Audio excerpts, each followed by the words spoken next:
standing start, of course. When the lights go out, we go racing. There they are. Watch at the back, Greg. Those BMWs at the very back there, the blue ones, are real fast cars. Finding a great start. Really timed it beautifully. And looks like the 3 Acuras from Real-Time Racing able to just sort of tuck in, run formation. Here we go. Turn 1, first time. A lot of blue BMWs moving around in there, too. Big time. Well, this is clean so far. 3 abreast, though. Getting to the exit of 1, it tightens up. Man, did Thomas get the launch, Dorsey? You called it. He has picked up a bunch of spots. There's the sand. But there's Seth. And he's come up and he's taking Clay right with him, almost halfway through the pack. Well, Seth would like to get through this gaggle really quickly early in this lap if he could, because he's in a danger zone right now with all those cars dicing around him.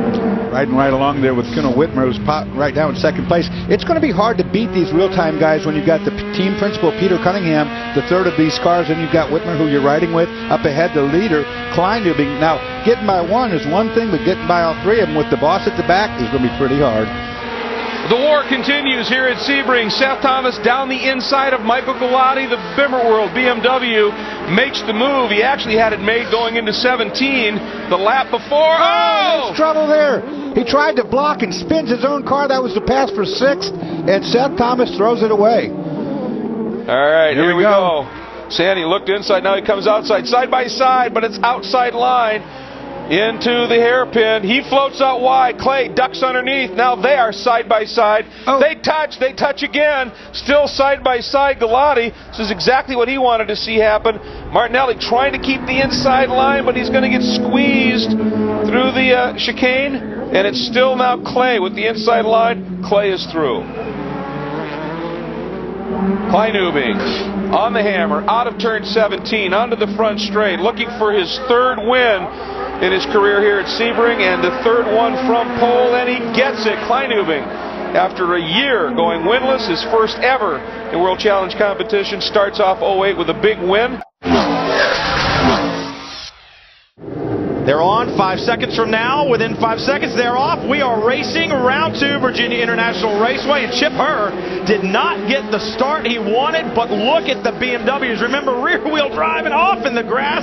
Gets pushed. Herr hanging on to the lead, but a real-time contingent right behind him trying to work their way to the front. And a little bump down here. Remember, I told you this is the tightest part of the racetrack. These next 3 corners, very little room to go side by side. They're going to make it 3 wide. Herr holding on to the lead. It had to be Kuno Whitmer right behind him in the 44. And look at this traffic jam. You see the 73 trying to work his way back up. That's Espinlov, who had qualified outside the front row. Whitmer to block, keeping Espinlov behind him. And look at Whitmer get loose. Meanwhile, Chip Herr saying, "Thank you, guys. I'm out of here." I don't know if Whitmer's getting loose or if he's getting pushed around from the backside. I mean, these guys really run in close proximity right now. If I was driving, would be looking at that weather we saw from behind and thinking, now, I don't have to be brave right now. I'm going to have to make a pit stop soon.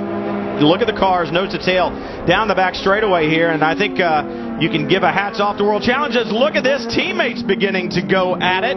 Kleinubing looks to the inside of Whitmer, and that's going to give Chip Herr a little bit of breathing room. Just what we talked about there, Brian. You know, you saw the move. They got side by side. Both guys had to look in the mirror, make sure they didn't crash one another out. That little hesitation just gives that little bit of gap that Chip Herr would like to see more of. Now, was that a block to keep Seth Thomas from going to the inside, or is Kleinubing beginning to say, "Come on, Kuno, you need to go because I have a faster car"? It's a yes and yes to that answer. I think you get a nail on the head there. You see him now taking the run down the inside, and he will get that position. He's going to take Thomas with him. Oh, the spin! Herr spins on his own. Thomas tries to sneak up a position as well, and it looked like Herr did it all on his own. Obviously, Chip Herr has gathered up, calmed down a little bit. And I saw a windshield wiper on James Clay's BMW as he flashed through right there. So I'm thinking the rain beginning to come down. All this dirt on the racetrack. If it doesn't pour right off the bat. Oh, look at Espinlov. There was no corner there. He just straight lined that one. Now, the thing with turning your windshield wiper on. Oh, and here's the leader off and crashing. That's Pierre Kleinubing up at the corner right before Oak Tree, turn 11. No, that is Oak Tree. He crashed on the exit of Oak Tree, got in the fuzz. The white flag waves. for the BMW clan, the rear-wheel drive cars. It's going to go to Luce, closer than he has been down to turn 1. In the grass, looking for a way around. Face to the outside. Now watch for brake lockup. He might be able to get to the inside. No, perfectly done by Whitmer. Thomas with the draft, the hood beginning to shake on the BMW. There you go. Up behind him. One way to get him in too deep is push him in too deep. Closer than he has been, further alongside. It's not going to happen this time, but the smoke off the back of the Now up the inside, up the inside. Come on, go. So close. Holding Whitmer off the preferred line there in the beginning. This is it, the final turn. The right-hand sweeper, they call it hog pin. Whitmer on the curb. Can Thomas get the drive, the BMW, the rear-wheel drive? Looking for a way around to the line. Checkered flag in the air. Thomas, can he get it done in the draft? No. I think he pushed him across the line. Round 3 about to fly. Lights are on.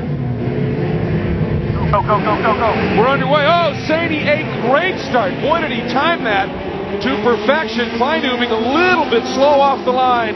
And Saney is going to lead him down. But that long run, Cal, right away, Kleinubing tucks in. And even at the green flag, if you will, here, you can still pick up a toe.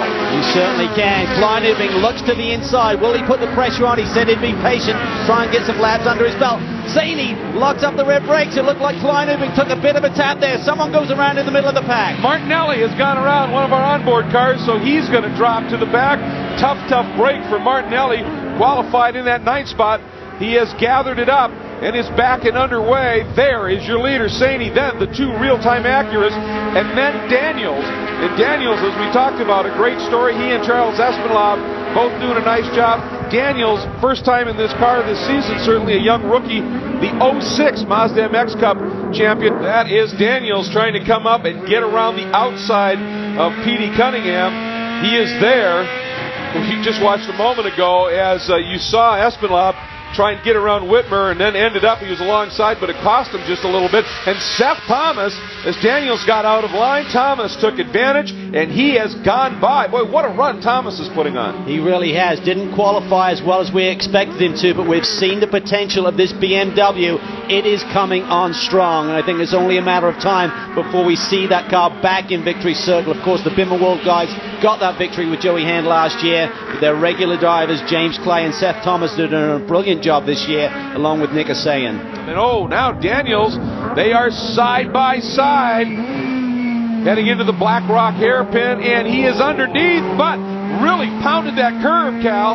He did. A nice wide braking there for the Black Rock hairpin. Jim takes it to the inside. Espinlav comes back. He's going to wash out here, use all of the road. Can Jim cut back to the inside? And Espinlav had it covered. And out of the final turn, Saney for the last time after having driven really 20 perfect laps and make it 21 with his qualifying lap.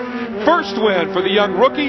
First win of the season for the defending manufacturers, Mazda.